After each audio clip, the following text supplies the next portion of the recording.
मेरे भाई की शादी हो गई थी और भाभी दिखने में बहुत ही सुंदर थी। शादी के 1 महीने बाद मेरा भाई कमाने के लिए बाहर गया।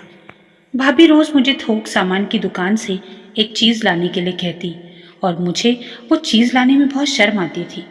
मैं सोचती थी कि जब भैया घर पर है ही नहीं तो भाभी इस चीज का करती क्या होगी। हार कर मैंने एक दिन भाभी से पूछ ही लिया तो भाभी कहने लगी कि मैं रात में खिड़की खुली रखूंगी तो तुम देख लेना मैं क्या करती हूँ। जैसे ही रात में मैंने खिड़की से अंदर झांका, सामने का दृश्य देखकर तो मेरे पैरों तले जमीन ही खिसक गई, क्योंकि मेरी भाभी तो मैं आजकल भाभी से नजर चुरा कर ही रह रहा था, क्योंकि मैं नहीं चाहता था कि भाभी मुझे फिर से काम बताए जिस काम को करने की मेरी बिल्कुल भी इच्छा नहीं थी। मैं ऐसे तरीके से घर से बाहर आता जिससे कि उन्हें पता ही न चले कि मैं बाहर आया हूँ, लेकिन आज उन्होंने मुझे बाहर जाते हुए देख लिया और वही काम बताया जिसे करने की मेरी बिल्कुल भी इच्छा नहीं थी। मैं बगल के ही दुकान में जा रहा था।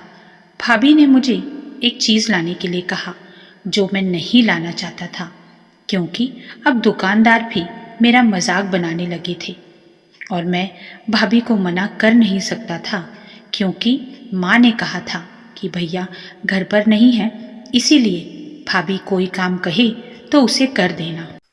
इसीलिए मैं उन्हें मना नहीं कर पा रहा था। मैं वहाँ गया, एक बगल खड़े होकर दुकान खुलने की राह देखने लगा। जैसे ही दुकान खुली मैंने दुकानदार से कहा, एक बड़ी मोमबत्ती दे दो। मेरी बात सुनकर दुकानदार हंसने लगा और कहने लगा कि इतनी मोमबत्तियों का तुम करते क्या हो, और आज के ज़माने में कौन इनका इस्तेमाल करता है। तुम अच्छे घर के हो, एक इन्वर्टर क्यों नहीं ले लेते। आज की दुनिया में तुम लोग लाइट जाने पर मोमबत्ती के सहारे क्यों बैठे रहते हो। उसकी ऐसी बात सुनकर मुझे बहुत गुस्सा आया और गुस्से में ही उसे कहा कि तुम अपने काम से काम रखो, ज़्यादा बोलने की ज़रूरत नहीं है, और मैं मोमबत्ती लेकर घर आ गया। भाभी दरवाजे पर ही मेरा इंतज़ार कर रही थी।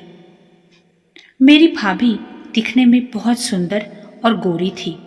सभी लोगों को हैरानी होती कि कोई इतना सुंदर कैसे हो सकता है। इतनी सुंदर तो फिल्म की हीरोइन भी नहीं होती। भाभी की सुंदरता देखकर ही मेरी माँ ने भैया की शादी भाभी से की थी। शादी के 1 महीने बाद भी जो लोग शादी में नहीं आए थे वो खास भाभी को देखने के लिए घर आते थे। भाभी ने तुरंत मेरे हाथ से वो मोमबत्ती ली और उसके बीच में जो धागा होता है उसे निकाल दिया और मोमबत्ती लेकर अपने कमरे में चली गई। शाम हो गई थी और भाभी शाम के किसी काम को हाथ तक नहीं लगाती थी। शाम होते ही वो खुद को कमरे के अंदर बंद कर लेती थी। माँ कहती, शायद वो तेरे भैया के साथ बात करती होगी। अभी तो शादी हुई है दोनों की और तुरंत ही दोनों को अलग भी होना पड़ा। तेरे भैया को पैसे के लिए विदेश जाना पड़ा, पर कोई बात नहीं, 1 साल की ही तो बात है। तेरी भाभी इन्हीं सभी बातों से दुखी होगी। माँ भाभी में कभी कोई कमी नहीं निकालती थी और हैरानी की बात, मतलब वो एक सास होकर भी भाभी को ऐसे बर्ताव करने पर भी कुछ नहीं कहती थी। मेरी भाभी भी सभी के साथ बहुत अच्छा व्यवहार करती थी, लेकिन शाम होते ही वो अपने आप को कमरे में बंद कर लेती थी और मुझे आश्चर्य इस बात का होता कि अगर उजाले के लिए वो मोमबत्ती जलाती है तो फिर उसका धागा निकालने के बाद वे मोमबत्ती क्या जलती होगी। फिर भाभी आखिर उस मोमबत्ती का करती क्या होगी। मुझे कुछ समझ नहीं आ रहा था। रोज रोज दुकान से मोमबत्ती लेकर आना मुझे बड़ा संकोच होता था, क्योंकि दुकानदार भी मुझ पर हंसता था। मैं दूसरी दुकान जाने की भी सोचता, पर वो काफ़ी दूर थी और उसमें काफ़ी समय बर्बाद होता, और उस पर गर्मी के दिन। वैसे ही मैं उतने चक्कर मार नहीं सकता था, इसीलिए मजबूरी में मुझे उस दुकान पर जाना पड़ता था। और तो और रोज़ रोज़ भाभी से पैसे मांगने के लिए भी मुझे शर्म आती थी। इसी दौरान दिवाली का त्यौहार भी आ गया था। हमने ज़ोर शोर से दिवाली मनाई। तभी मेरे दिमाग में एक तरकीब आई। मैंने एडवांस पैसे लेकर घर में इन्वर्टर बिठवा लिया था। मुझे विश्वास था कि आगे से भाभी मोमबत्ती लाने के लिए नहीं कहेगी। लेकिन मुझे हैरानी तब हुई जब भाभी ने कुछ पैसे देकर मुझे मोमबत्ती लाने के लिए कहा। मैंने भाभी से कहा, अब तो घर में इन्वर्टर है, फिर आपको मोमबत्ती की क्या ज़रूरत है? भाभी ने मुझे कोई उत्तर नहीं दिया और अपने कमरे में चली गई। आखिर नाइलाज होकर जो काम मुझे पसंद नहीं था वो करना ही पड़ता था।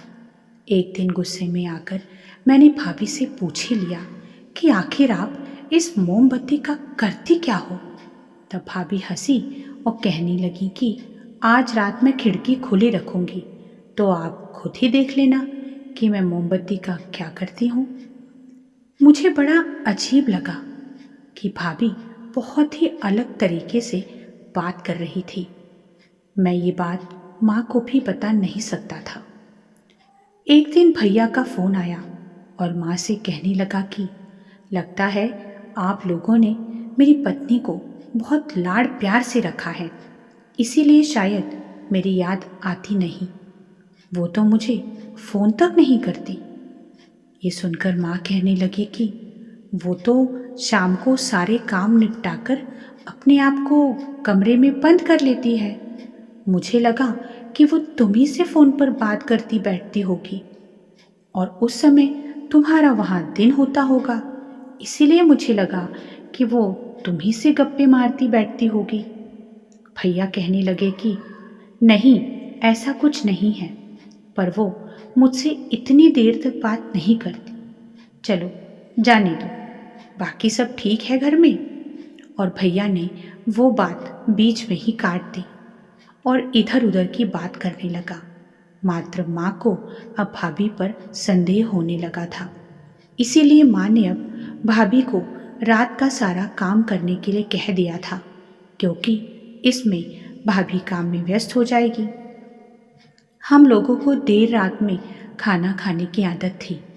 भाभी शुरुआत में तो 2-3 दिन काम किया, पर बाद में टेंशन में रहने लगी और कहने लगी कि मैं रात के काम नहीं कर सकती। एक तो शादी होते ही आपने मेरे पति को परदेश भेज दिया और अब घर के सारे काम मुझसे ही करवाते हो।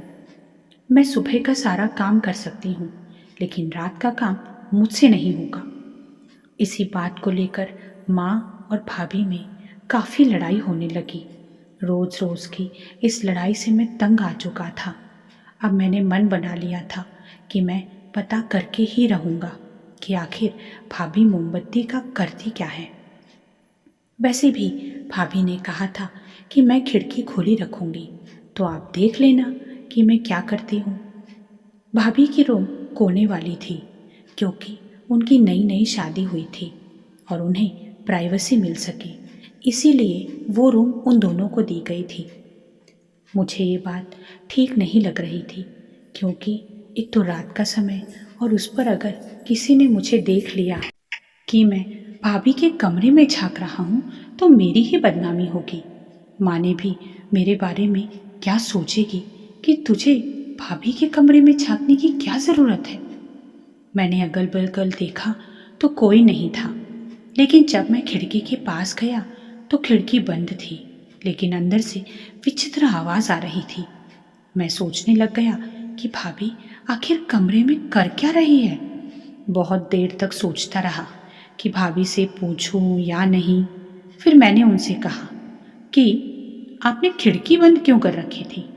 तो कहने लगी कि मतलब आप मुझे देखने आए थे, मैं तो मजाक कर रही थी। और आपको शर्म नहीं आती ऐसे करते हुए, मेरे कमरे की खिड़की से झांकते हुए? मैंने शर्म से गर्दन नीचे कर ली और कहा कि मैं भी मजाक ही कर रहा था, मैं वहाँ आया ही नहीं था। मेरा ऐसा कहने पर हंसी और बोलने लगी कि कोई बात नहीं, मैं खिड़की खुली रखना भूल गई थी। मुझे भाभी का ऐसा व्यवहार बड़ा अजीब लग रहा था।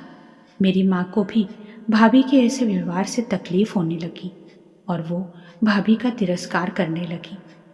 दूसरे दिन रात में मैं फिर राह देख रहा था कि आज खिड़की खुली होगी, और जब मैं भाभी के कमरे की तरफ जाने लगा तो माँ ने मुझे देखा और रोक लिया।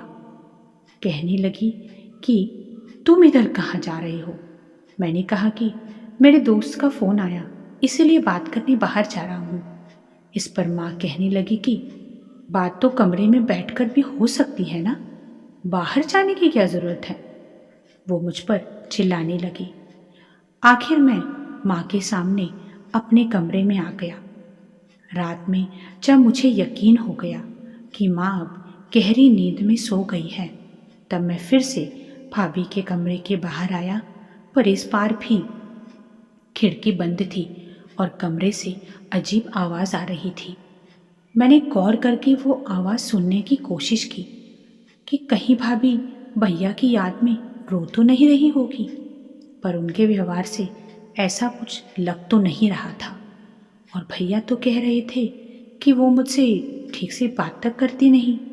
क्या तुम लोगों ने उस पर ज़्यादा काम का बोझ ला दिया है? ऐसा तो कुछ भी नहीं था। फिर यह आवाज़ कैसी थी?